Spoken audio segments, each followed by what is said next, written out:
Bem-vindos, caros ouvintes, à Rádio Clube do Medo, o lugar onde seus pesadelos se tornam realidade e o terror encontra morada em suas mentes. Eu sou sua radialista favorita e sua anfitriã do medo, Senhorita Sussurro. Hoje a Caixa dos Lamentos nos trouxe algo interessante, um envelope, dentro uma proposta de emprego, com um salário generoso. Querido ouvinte, você está precisando de um trabalho? Mas antes que você se empolgue, por que não vemos quais os mistérios e os segredos por trás dessa proposta tão interessante? Pesadelo noturno da noite. Meu nome é Paulo e eu estava desesperado por um emprego. Já fazia meses que eu batia de porta em porta, entregava currículos, fazia entrevista, mas nada. O desespero crescia dentro de mim como uma erva daninha, sufocando a minha esperança e autoestima.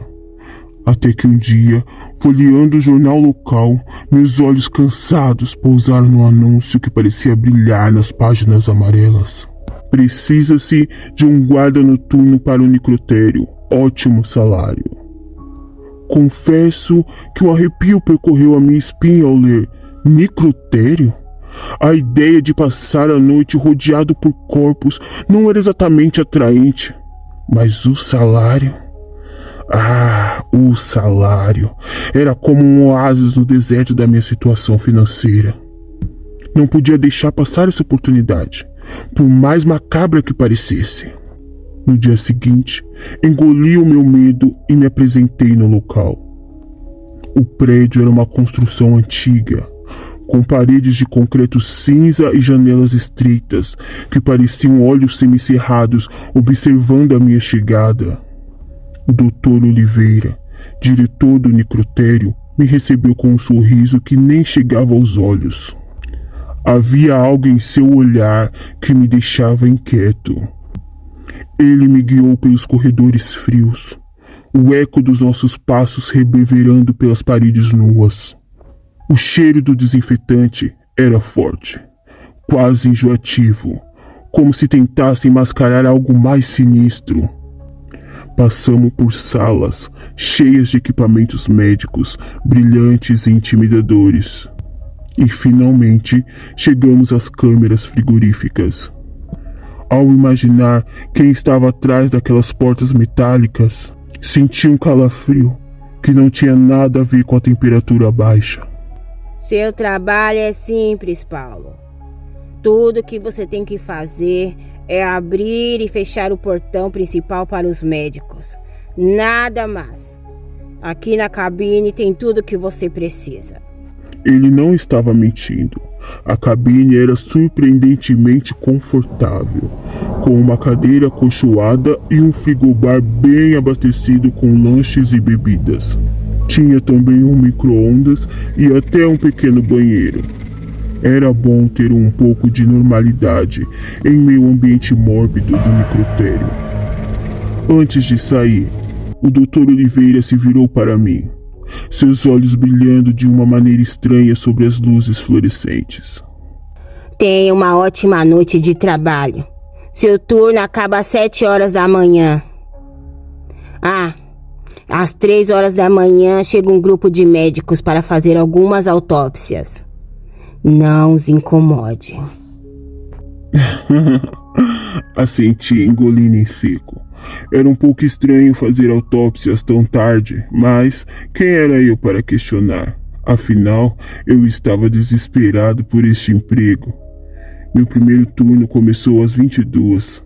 As primeiras horas se arrastaram como uma eternidade. O silêncio era opressivo, quebrado apenas pelo zumbido ocasional dos equipamentos e pelo tic-toc incessante do relógio na parede. Cada minuto parecia durar 1 hora, e eu me pegava constantemente olhando para as câmeras de segurança, meio que esperando algo se mover nos corredores vazios. Às 3 horas em ponto, como o Dr. Oliveira havia dito, ouvi passos e vozes se aproximando. Meu coração acelerou. Quando olhei as câmeras, vi um grupo de 3 médicos se aproximando. Apertei o botão que abria a porta principal, me perguntando por que um necrotério precisava de tanta tecnologia de segurança. Talvez aqui seja a porta do próprio inferno, pensei rindo do meu próprio pensamento infantil. Os médicos entraram e eu tentei dar boa noite, mas eles apenas me cumprimentaram com um breve aceno de cabeça. Voltei para minha cabine de segurança e tentei me distrair assistindo vídeos de animais engraçados no celular. Mas nem mesmo os gatinhos mais fofos conseguiriam tirar da minha cabeça o que aquele lugar tinha a esconder. Aqueles médicos, aquela segurança, aquilo era tudo muito estranho. Às 4 horas, o sono começava a pesar. Decidi então fazer uma caminhada para me manter acordado. Eu sabia que não devia, mas a alternativa era adormecer no posto e isso poderia me custar um emprego tão necessário. Hesitei na porta da cabine. Parte de mim não queria sair daquela segurança, daquele espaço. Mesmo assim, eu fui. Caminhei pelos corredores, usando a lanterna do meu celular para iluminar o caminho. As sombras dançavam nas paredes, criando formas grotescas que pareciam se mover. O silêncio era absoluto, quebrado apenas pelo som dos meus passos e da minha respiração, cada vez mais acelerada. Tudo parecia normal, até que cheguei perto da sala de autópsia. Meu coração quase parou. Ouvi o som de um choro baixinho. Era impossível, eu devia estar imaginando coisas. Mas o som continuava, baixo e intercortado, como o choro de uma criança assustada. Eu sabia que não devia olhar, que devia voltar correndo para a minha cabine e fingir que não tinha acontecido nada. Mas algo mais forte do que o medo me impelia a investigar. Lentamente, com as pernas tremendo, me aproximei da porta entreaberta e espiei. Por 1 milésimo de segundo, pensei que o corpo que estava sobre a pedra tinha se mexido. Pisquei várias vezes, tentando clarear a minha visão. Isso devia ser a minha imaginação. Tinha que ser. Mas então, por que a garota morta estava com os pés amarrados? Antes que eu pudesse processar o que estava vendo, um médico levantou a cabeça e os seus olhos encontraram os meus. Não eram olhos normais, eram frios, vazios, como um poço sem fundo. "O que você faz aqui?" ele perguntou, sua voz áspera e irritada. Ele caminhou até a porta e antes de batê-la na minha cara disse: "Não tem nada para você aqui, vá para o seu lugar." Com o coração na garganta, voltei para o meu posto. Minha mente uma confusão de pensamentos e teorias, cada vez mais absurdas. 1 hora depois, os médicos passaram por mim, indo em direção ao refeitório.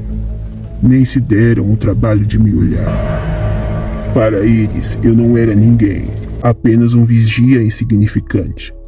Mas não pude deixar de notar seus jalecos manchados de vermelho vivo, sangue fresco.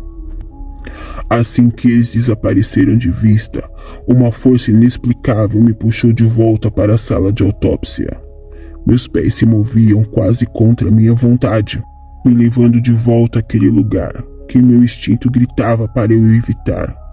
Quando entrei, meus olhos se encheram de lágrimas. Uma garotinha, não mais velha que minha própria filha, estava sobre a maca, seus punhos e tornozelos amarrados. Ela usava uma camisola branca, agora manchada de vermelho. Eu estava prestes a sair, convencido que já tinha visto o suficiente quando ela abriu os olhos. "Santa Maria!" Gritei, caindo com um susto. Meu coração batia tão forte que achei que fosse explodir. "Por favor, me tira daqui. Me solte antes que eles voltem." Fiquei imóvel por alguns segundos, paralisado pelo medo e pela incredulidade. Mas então, Movido por um instinto paternal que superava qualquer lógica ou instinto de sobrevivência, me levantei e comecei a soltar as amarras. Minhas mãos tremiam tanto que mal podia desfazer os nós, mas finalmente consegui soltar uma das mãos dela. De repente, ouvimos passos se aproximando. O pânico nos olhos da menina era o reflexo dos meus próprios olhos. Eles estão vindo. Se escondam e não façam nenhum barulho. Sem pensar duas vezes, me joguei dentro do pequeno banheiro anexado à sala, deixando a porta entreaberta para poder ver o que aconteceria. Meu coração batia tão forte que tinha certeza que eles poderiam ouvir.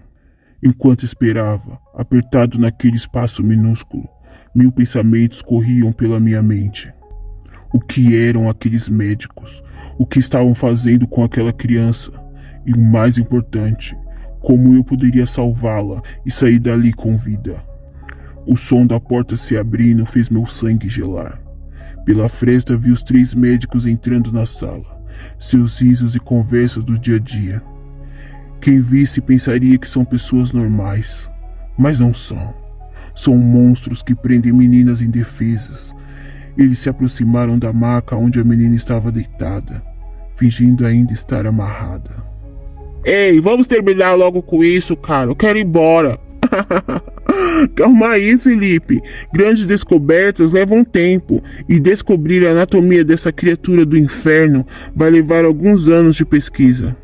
Vocês dois são loucos! Como podem rir sabendo o que ela é capaz de fazer? Calma lá, até parece que é a primeira vez que você vem aqui. Ela está presa, não precisa se preocupar. Não é a primeira vez, mas eu nunca me acostumo. Vamos concluir o relatório de hoje e colocá-la na geladeira e ir embora. Aquela conversa fez meus pelos se arrepiarem. Um deles pegou um caderno e uma caneta, enquanto o outro falava. Bom, já sabemos que o seu corpo se regenera facilmente de pequenos cortes de bisturi e de fogo. Agora, nosso teste será com uma pequena serra que corta ossos. A criatura parece bem resistente, porém sente dor. Isso vai doer, querida. Vai doer até os ossos. Os 3 médicos riram da piada maldosa. Colocaram uma mordaça na boca dela e ligaram a serra. Quando eu ia sair para ajudá-la, ela tomou a serra do médico e decepou a cabeça dele. Rapidamente ela tirou as amarras e foi atrás dos 2 médicos que tentavam fugir. Correndo pela parede, rapidamente ela chegou até a porta. Eu tampei a minha boca, contendo um grito de horror. Nesse momento, eu estava quase desmaiando de medo.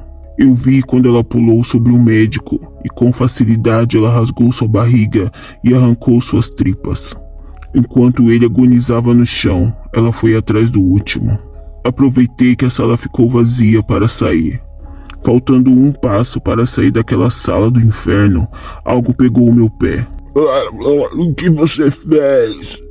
O médico que teve as suas tripas arrancadas ainda estava vivo, sufocando com seu próprio sangue. Eu vi quando ele morreu. Corri em direção à cabine. Eu não sabia se ligava para a polícia, para o exorcista ou quem sabe o exército. No final, decidi pegar as chaves do carro e ir embora daquele inferno.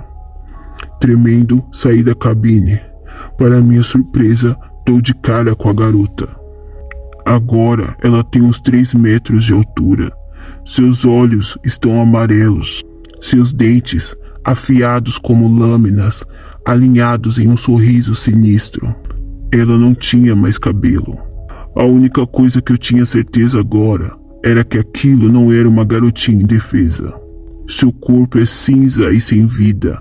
A única cor nela é do sangue dos médicos. Feche os olhos e peça em meias súplicas. Por favor, não me machuque. Senti seu hálito podre próximo do meu rosto. Tudo que pensei foi na minha filha. A criatura gritou. Um grito, um som animalesco, tão forte que eu caí. E os olhos e vi ela escalar as paredes mais uma vez. Depois, alcançou o teto e foi embora. Fiquei parado em choque, não sei por quanto tempo, até que ouvi o despertador do celular. Eram 7 horas. Meu turno acabou. Meu maldito turno tinha acabado. Respirei fundo. Peguei as chaves e fui para o carro. Na saída, encontro o Dr. Oliveira. Bom dia, Paulo. Como foi a sua Ele tenta falar, mas eu não permito. Eu me demito, grito, os nervos quase em colapsos. Ele coloca a mão em meu peito, tentando me acalmar. Seu relógio de marca importada e muito caro não passa despercebido.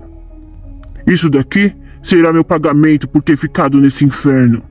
Tomo o relógio dele e vou para o carro. Antes de sair, digo: é melhor começar a limpar. A bagunça tá grande, babaca.